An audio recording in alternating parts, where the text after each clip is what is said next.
네, 오늘은 미가서 5장 말씀입니다. 미가서는 9장까지, 7장까지 있으니 이제 또 끝이 보입니다.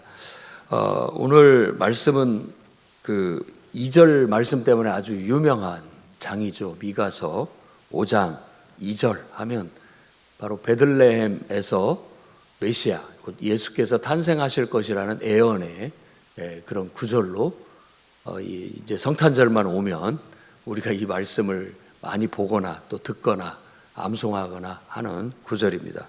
베들레헴 에브라다야, 너는 유다 땅에서 작을지라도 이스라엘의 다스릴 자가 나올 것이다. 네게서 나올 것이다. 라는 그 말씀이 바로 헤롯 왕이 하늘의 별을 보고 동방박사가 왔을 때에 뭔가 위대한 왕이 태어날 것 같다고 이렇게 했을 때 메시아의 탄생이라는 걸 직감하고 이 왕이 어디서 태어나겠느냐라는 걸 서기관한테 물어보게 되고, 서기관은 이 말씀을 근거해서 베들레헴입니다 라고 그렇게 말하게 됐고, 이 베들레헴에서 태어난 아기 2살 밑으로 다 죽여라 하는 그런 끔찍한 만행을 저질렀다라는 얘기가 마태복음에 나옵니다.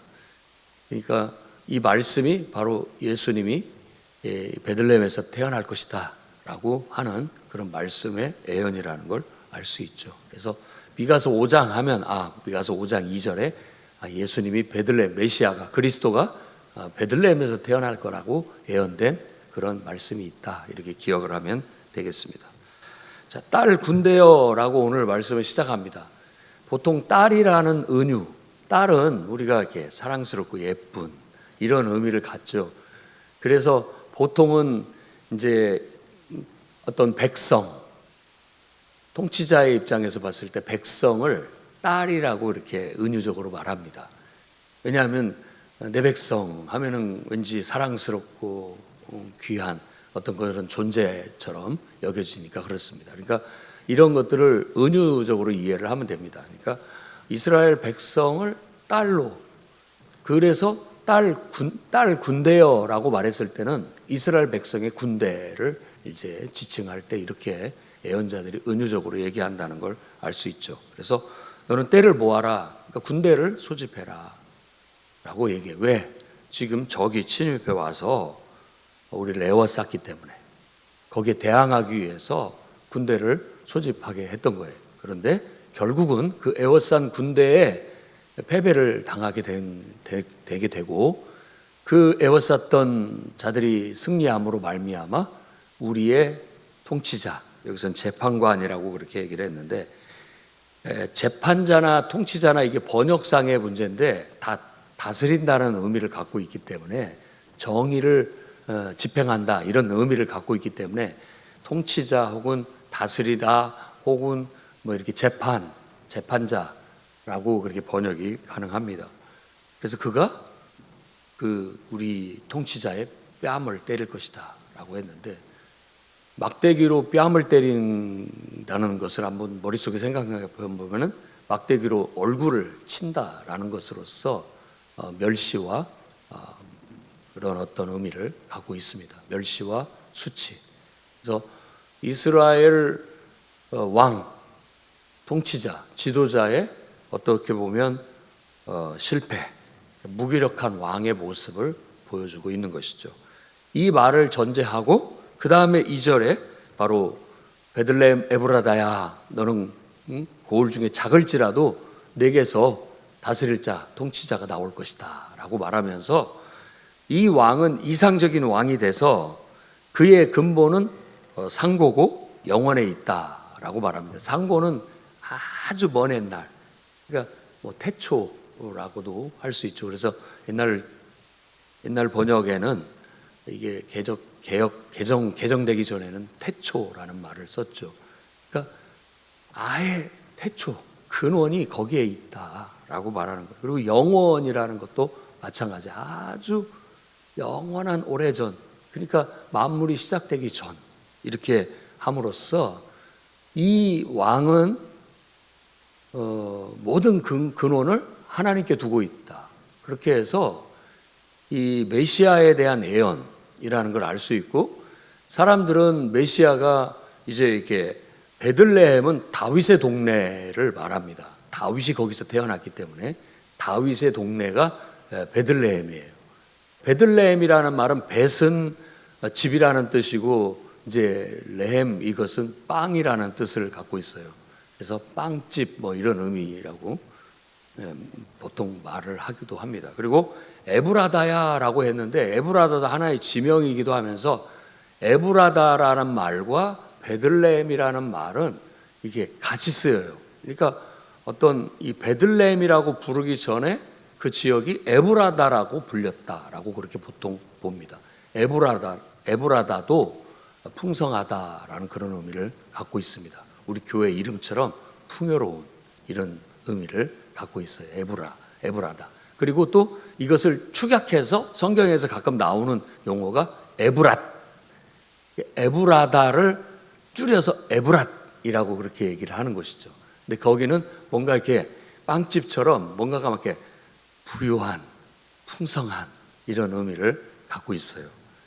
어떻게 보면 이제 이런 것들도 의미를 굳이 부여하자면 정말 이 땅에 하나님께서 우리에게 보내실 메시아, 한 왕, 그가 우리에게 은혜를 베풀어 줘서 우리의 삶이 하나님의 은혜 가운데 모든 그분이 통치하시게 되면 은혜가 넘치고 풍성해질 것이다라는 그런 의미가 담겨져 있다고 볼 수도 있습니다. 그래서 그가 이제 왕으로 거기에서 한 왕이 나오게 되면 이스라엘의 남은 자가 돌아올 것이다. 남은 자를 돌아오게 할 것이다. 라고 그렇게 이제 남은 자 사상을 얘기해요. 그러니까 이사야서도 남은 자에 대한 얘기를 하고 있고 이 미가서도 또 동시대 선지자로서 남은 자에 대한 얘기를 하고 있어요. 그러면 남은 자, 뭐 보통 우리가 그때 뭐 찬양팀도 렘넌트 찬양단 뭐 이런 것도 있잖아요. 그것이 이 남은 자라는 뜻이에요. 남은 자를 렘넌트라고도 하고 그렇습니다.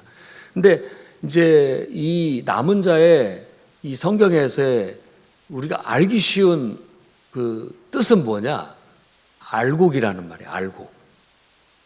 해산하는 여인이 낳은 아이처럼 이스라엘 백성이 무진 고난과 역경 속에서 살아남은 자들인데 그 살아남은 자를 이 모든 불순물들을 다 걷어내고 쭉정이 가라지 다 걷어내고 거기에서 남은 알곡을 긁어 모으는 것처럼 알곡 신자들을 말한다라고 그렇게 의미가 부여가 됩니다. 그래서 하나님은 그들을 다시 불러 모아서 예루살렘을 재건하고 성전을 재건하고 그 후에 모든 사람들이 그곳에 와서 하나님의 말씀을 배우고 도를 듣고 그 말씀대로 그 가르침대로 행하려고 다 이곳으로 몰려들 것이다 라는 그런 비전, 예언을 하고 있는 것이죠.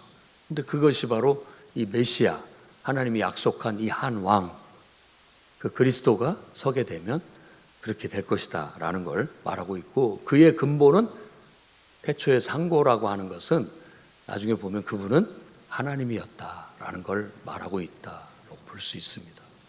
그건 사람이 아니에요.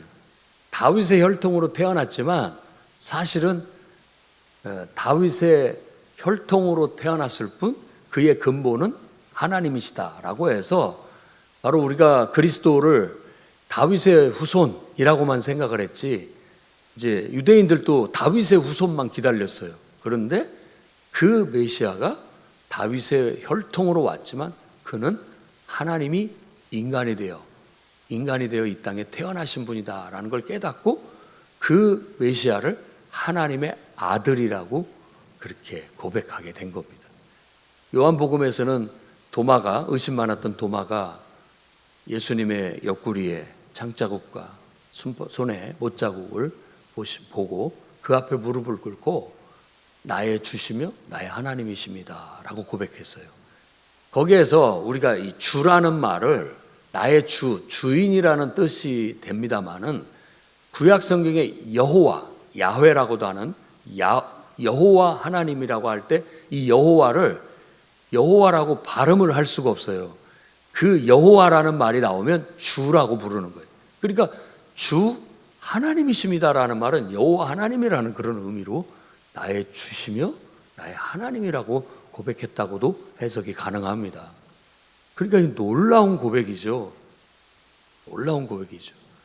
그러니까 우리가 생각하는 예수 그리스도 4대 성인 중에 하나, 정말 많은 희생과 헌신을 통해서 많은 사람들을 병을 고쳐주고 먹을 걸 주고 또 죽은 자를 살렸던 그 위대한 분, 그 이상이다라는 거예요. 그분은 상고의 영원이다라고 말하는 건 우리가 생각하는 것보다 그분은 더 놀라운 분이시다. 그분은 비밀스럽게도 놀랍게도 하나님이시다라는 것을 말해주고 있는 것이죠. 그래서 이런 모든 말씀들이 메시아에 대해서 예언하고 있는 거고, 이 예언대로 예수님은 2000여 년 전에 인간으로 이 땅에 마리아라는 동정녀를 통해서 태어나게 된 거예요. 이게 얼마나 큰 은혜인지 우리가 알아야 되겠습니다. 그는 우리의 평강이 될 것이다 라고 5절 얘기합니다. 이 사람은 우리의 평강이 될 것이다. 이 메시아가 우리에게 평화를 가져다 줄 것이다 라고 말합니다. 그래서 아수르 사람들이 이 땅에 와서 우리를 짓밟을 때 아수르 사람이라고만 생각하지 말고 아수르 사람이 하나의 대명사로 쓰인 거예요. 하나님의 나라와 하나님의 백성을 짓밟는 원수 세력들, 이것을 지금 시대에는 역사에 빗대어서 아수르 사람이라고 말을 하고 있는 거죠. 아수르 사람이 완전히 이 땅에 내려와서 이스라엘을, 북왕국 이스라엘을 짓밟고 멸망시키고 포로로 끌고 갔던 그런 어떤 이미지를 덧씌워서 그게 악의 세력, 하나님의 백성들을 짓밟는 악의 세력. 근데 바로 이 메시아가 그 원수, 악의 세력을 로부터 우리를 구원해낼 것이다.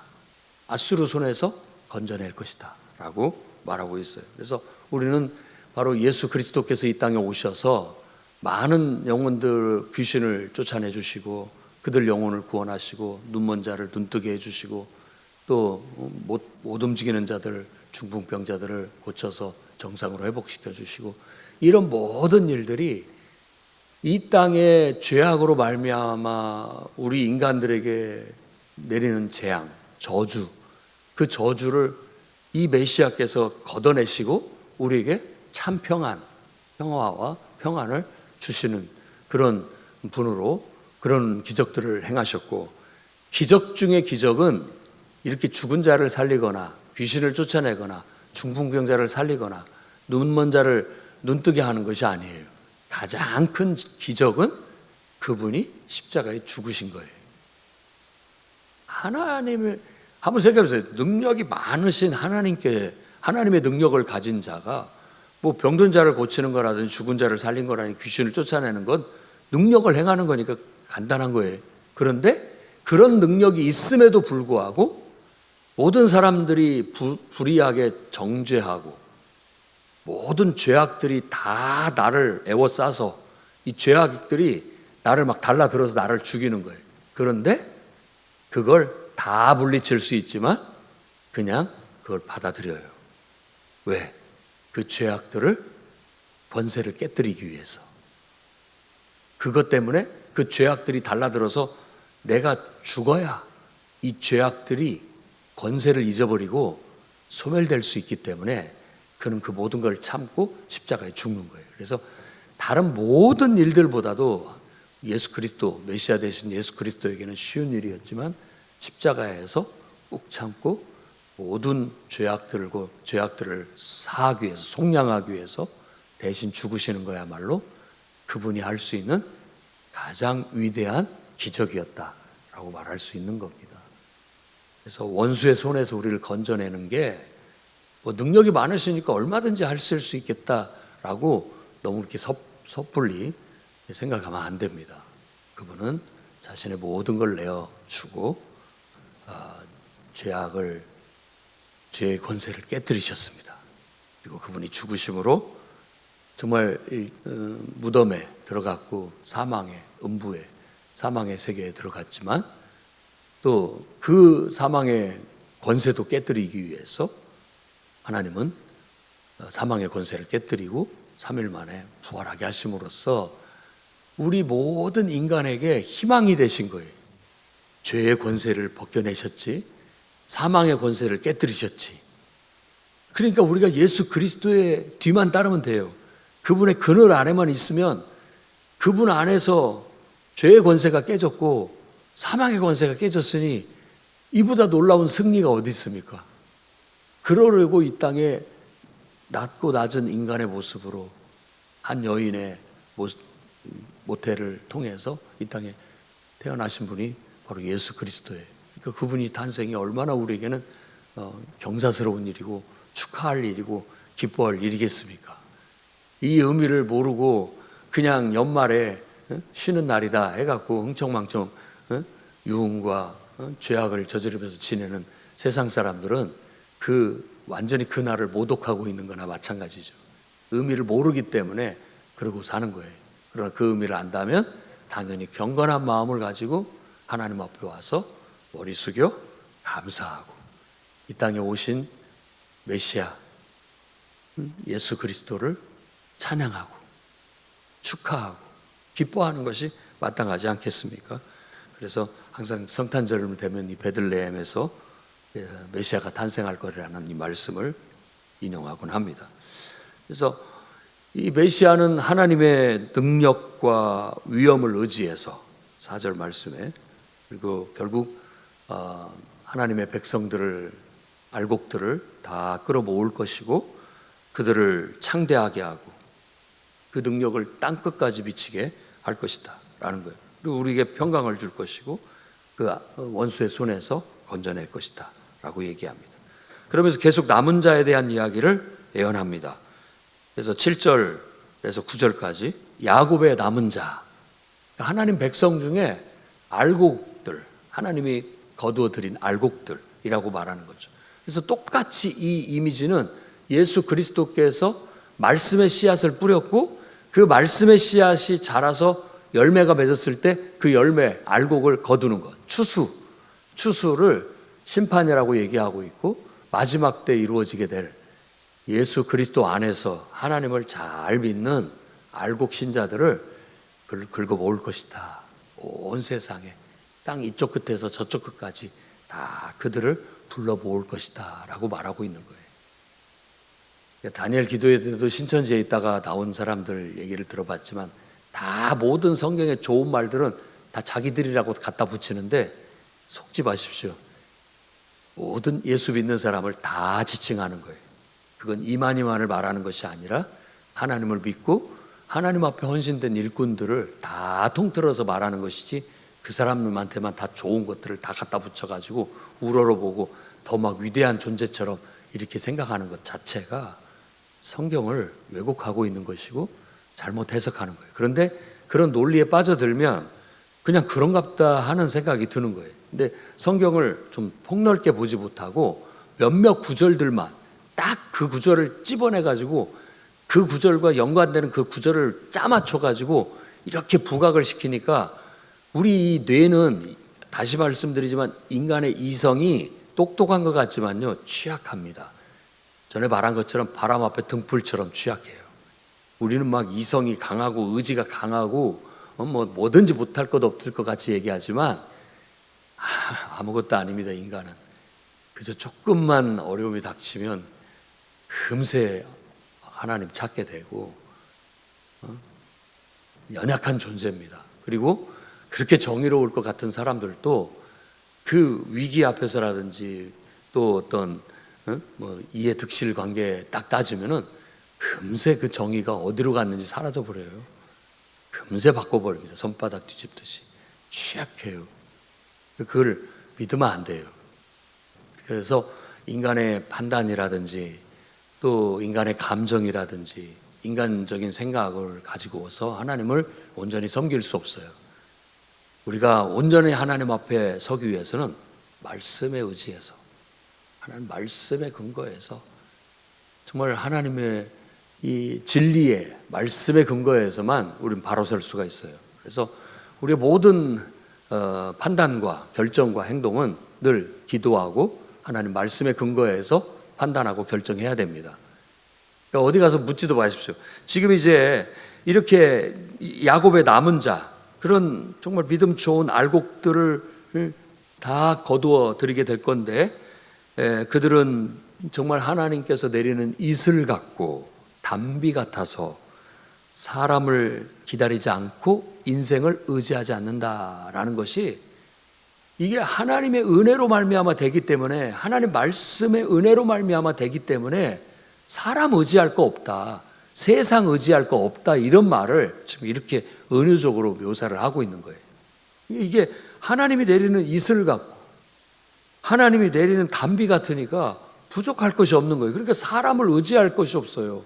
세상을 의지할 것도 없다라는 거예요. 하나님은 은혜로 사는 거예요. 계시록에 하나님이 이제는 해도 필요 없고 달도 필요 없고 빛도 필요 없다, 이런 것이 없이 이제는 하나님과 어린 양이 우리의 등불이 되신다 라는 말도 바로 그런 거예요. 하나님만 있으면 되는 거예요. 하나님이 계시면 우리 인생은 어두워질 수가 없고, 밝고, 앞에서 말한 메시아가 준 것처럼 번성하고 창대하고 땅끝까지 그냥 모든 게 풍성하고 평화가 안정이 찾아오게 될 것이고, 원수의 손에서부터 우리를 지키고 보호해 주실 거라는 거예요. 그러니까 사람 의지할 거 없고 세상 의지할 거 없게 될 것이다. 이 남은 자는, 알곡과 같은 이 신자 다 긁어 보았을 때 이 무리들은 그렇다는 거예요. 그리고 그 다음에 야곱의 남은 자는 여러 나라 가운데 많은 백성 가운데 있는데, 이들은 짐승들 중에서도 따지자면 사자 같다, 아주 힘있고 강하다, 이 의미를 여기서는 그 짐승의 왕 사자에 빗대어서 얘기를 하고 있습니다. 어린 양 앞에 사자 같아요. 세상 사람들은 어린 양 같은데 하나님을 믿는 사람은 그 중에서 사자 같아요. 그러니까 이게 얼마나 축복된 말입니까? 하나님을 믿는 것은 특별합니다. 하나님을 믿는 사람은 특별한 존재예요. 세상 사람과 구분해서 말할 수 있는 거예요. 세상 사람이 어린 양 같은 약한 존재라면, 하나님을 믿는 사람은 그 중에 사자 같아요. 그래서 그리스도와 더불어 왕노릇할 것이다 라는 이런 말들도 바로 그런 걸 두고 얘기하는 거죠. 그래서 그리스도인으로서 오늘 좀 긍지와 자부심을 가지십시오. 나는 하나님의 백성이요, 나는 하나님의 자녀다. 세상 사람들은 다 여리여리한 어린 양이라면, 하나님의 백성, 하나님의 자녀는 그 중에 사자와 같다라고 힘있고 강하다라는 걸 말해주고 있어요. 그래서 그를 막을 자가 없다라는 거죠. 사도 바울도 사자처럼 살았습니다. 사자처럼 어디서든지 하나님을 믿는 신앙으로 풍랑을 만나 다 죽을 것 같이 낙심해 있던 영혼들을 내가 믿는 하나님께서 어젯밤에 말씀했는데 여러분 한 사람도 안 죽습니다, 걱정하지 마십시오, 사자처럼 행동하는 거죠. 사자처럼. 그리고 섬에 불시착해서 갔을 때 나무를 줍다가 뱀이 물었는데도 툴툴 털어버리고 아무 해도 입지 않았을 때 그 추장이, 그 마을의 추장이 신이 아니고는 이럴 수 없다라고 그렇게 말한 것도 사자처럼 사는 것이죠. 사자처럼. 그리고 내게 능력 주시는 자 안에서 나는 뭐든지 가능하다라는 그런 믿음, 그런 마음보가 사자 같은 거예요. 가난할 수도 있고 부할 수도 있는데 나는 내게 능력 주시는 그분, 내게 공급하시는 그분을 믿기 때문에 사자 같은 것이 당당하죠. 강하고 당당하죠. 곧 죽어도 당당합니다. 그게 사자 같다라는 그 말 속에서 우리가 묵상해 볼 수 있는, 느껴볼 수 있는 그런 의미인 것 같습니다. 그리고 10절에서 15절 말씀은 이제 그날에라고 얘기하는데, 그날 곧 세상 끝날 마지막 날, 내 군마, 내 병거, 내 성읍 무너뜨리고, 이런 말들이 이제 이 앞에 맥락하고 뒤에 이어지는 말씀하고 좀 이해가 잘 안 될 수 있는데 잘 생각해 보면 이해가 됩니다. 결국 마지막 때 되면은 내 군마, 내 병거, 내 성읍을 다 무너뜨린다라고 이런 말은 네가 의지하는 모든 것들 다 그거 하나님이 제거하실 것이다 라는 그런 말이라고 볼 수 있습니다. 다시 얘기하자면 하나님이 우리의 빛이 되시고 등불이 되시기 때문에 다른 게 필요가 없어요. 그런 이상적인 메시아 왕국, 예수 그리스도를 통해서 이루어질 그런 어떤 하나님 나라에 대한 이야기를 하고 있는 거예요. 내가 막 우상을 의지할 거 없어요. 다 이제 필요 없어요. 뭐 점쟁이 가서 물어볼 것도 필요 없고, 분마가 필요한 것도 아니고, 병거가 필요한 것도 아니고, 성읍이 필요한 것도 아니에요. 그냥 이때에는 하나님만 있으면 되는 거예요. 그러니까 때가 되면 이 모든 것들을 다 끊어내고 걷어내신다라는 거고, 최종 심판은 바로 내게 순종하지 아니한 모든 것들에 심판할 것이다. 분노와 진노로 내게 순종하지 않는 것을 걷어낼 것이다. 그러니까 우리는 이 남은 자, 알곡의 신앙이라는 것을 이렇게 순수하게 말하고 있는 거예요. 알곡 신앙은 딱 하나님이 전부고 하나님께 순종하는 신앙을 말하는 거예요. 그래서 그걸로 인해서 사자 같고, 그걸로 인해서 하나님의 능력이 나타나고 하나님께 쓰여지니까 부족할 것이 없는, 그야말로 번창하고 창대하고 그 능력이 땅끝까지 미치게 되는 그런 사자 같은 하나님의 백성, 하나님의 자녀가 돼서 살았으면 좋겠습니다. 그리고 언젠가는 하나님의 백성들이 그렇게 될 날이 오게 될 것이고, 세상의 모든 사람들이 의지하는 그 힘, 그리고 의지하는 신들 다 결국 하나님이 심판하실 거예요. 그것들이 자기를 도와주지 못할 거고 아무것도 아니다는 거, 하나님을 알지 못하고 하나님을 인정하지 않고 하나님 말씀에 순종하지 않았다는 것에 의해 때문에 그들은 심판을 받고 벌을 받게 될 거라는 거예요.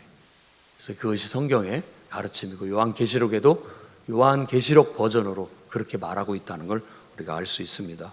오늘 말씀을 통해서 우리가 오늘 또 정말 세상의 통치자들은 실패하고 우리가 원하는 걸 가져다 주지 못한다라는 사실과, 오직 그것을 우리에게 가져다 주실 유일한 왕은 예수 그리스도밖에 없다라는 믿음을 갖고, 우리는 그분의 남은 자, 정말 믿음으로 전적으로 하나님 한 분만으로 만족할 수 있고 하나님께로부터 모든 것을 공급받는 하나님의 말씀에 순종하는 진정한 남은 자가 돼서 이 시대를 살다가 우리 사명 마치는 날 그 우리의 왕 되신 예수께서 완성하셔서 우리에게 허락하실 그 하나님 나라를 소망 삼고 오늘도 힘을 내서 힘차게 사자처럼 용맹하게 달려나가는 여러분 되시기를 주의 이름으로 축원합니다. 기도하겠습니다. 거룩하신 주님, 하나님의 말씀은 꿀송이 같고 하나님 말씀은 정말 언어 하나라도 버릴 것 없는 짝이 맞는 위대한 말씀임을 믿습니다.